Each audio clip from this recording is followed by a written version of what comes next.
Bismillahirrahmanirrahim. Assalamualaikum warahmatullahi wabarakatuh. Halo semuanya, saya Fatimah Najwa dari Bimbingan Konseling Semester 4 Non-Reguler Maksum University. Di sini saya akan membuat video praktikum praktek konseling dengan menggunakan metode pendekatan psikoanalisis.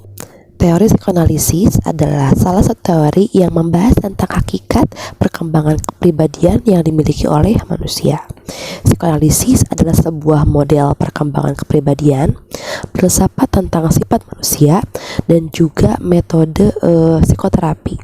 Psikoanalisis berorientasi untuk berusaha membantu individu mengatasi ketegangan psikis yang bersumber pada rasa cemas dan rasa terancam yang berlebih-lebihan. Psikoanalisis merupakan suatu metode penyembuhan yang bersifat psikologis dengan cara-cara fisik. Teori dan metode yang dikembangkan oleh Sigmund Freud ini berfokus pada pemahaman perilaku manusia melalui eksplorasi pikiran bawah sadarnya.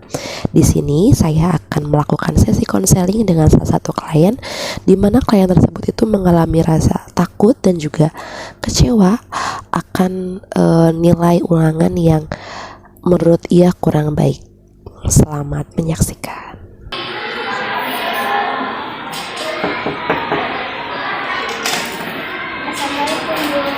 Waalaikumsalam, silahkan masuk. Baik, silahkan dulu. Maaf mengganggu waktunya, Bu.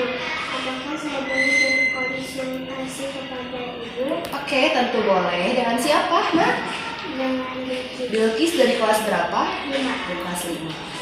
Sebelumnya Ibu kasih dulu ya, saya sepakati bahwa sesi konseling ini akan berjalan sampai 10 menit. Di sini Ibu itu sebagai fasilitator buat Bilkis, biar Bilkis itu bisa mendapatkan cara ataupun jalan keluar akan permasalahan Bilkis. Di sini Bilkis bisa bebas menceritakan, mencurahkan apa yang Bilkis rasakan, apa yang Bilkis alami gitu, tanpa harus takut ada yang tahu, karena kami ini menerapkan asas kerahasiaan dan juga asas kesukarelaan gitu. Jadi akan terjamin rahasianya ya, hanya kita yang tahu saja dalam ruangan ini. Jadi Ibu harap Bilkis itu bisa sukarela untuk menceritakan apa yang Bilkis alami. Bilkis paham sampai sini? Oke. Kalau sudah paham, boleh Bilkis menceritakan apa masalah Bilkis yang sedang dialami sekarang? Kemarin saya ujian dan saya dapat nilai yang kurang baik ya? Yang kurang baik. Kalau boleh tahu, nilai kurang baik itu ada di berapa pelajaran atau ada di semua pelajaran? Sekarang baru dibagikan 2. Jadi jadi bukan semua pelajaran ya, ada beberapa pelajaran yang nilainya kecil seperti itu. Oke. Jadi Bilkis itu sedih karena mendapatkan nilai ulangan yang kecil. Iya, saya takut jika saya dimarahi oleh orang tua saya. Apakah Bilkis mempunyai trauma masa kecil yang pernah diberikan oleh orang tua? Iya. Kalau boleh tahu, waktu dulu Bilkis dimarahin orang tua Bilkis, alasannya kenapa orang tua Bilkis marahin Bilkis?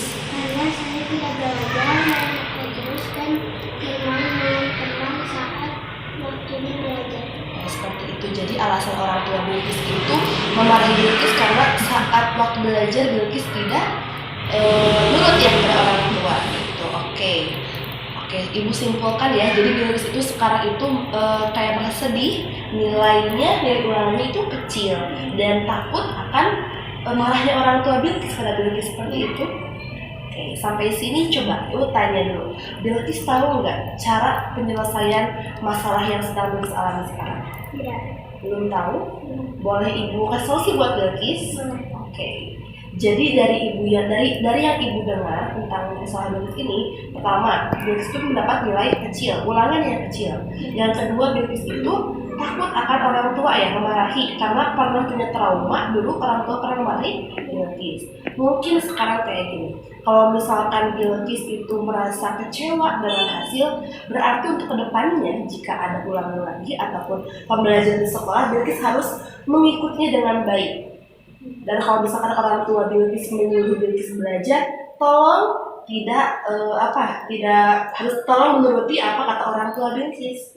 Paham? Dan kalau misalkan Bilkis ada nih waktu pingin main dulu boleh, tapi harus tahu waktu. Jangan sampai Jangan sampai waktu yang Bilqis habiskan itu full aja buat main, tapi ada waktu untuk belajar, ada untuk main. Insya Allah kalau misalkan sama waktunya, mudah-mudahan nilai yang Bilqis inginkan itu tercapai nanti ya, mudah-mudahan. Jadi yang pertama Bilqis itu harus lebih rajin lagi dalam belajarnya. Lalu Bilqis itu harus mendengarkan apa kata orang tua Bilqis, tidak boleh membantah.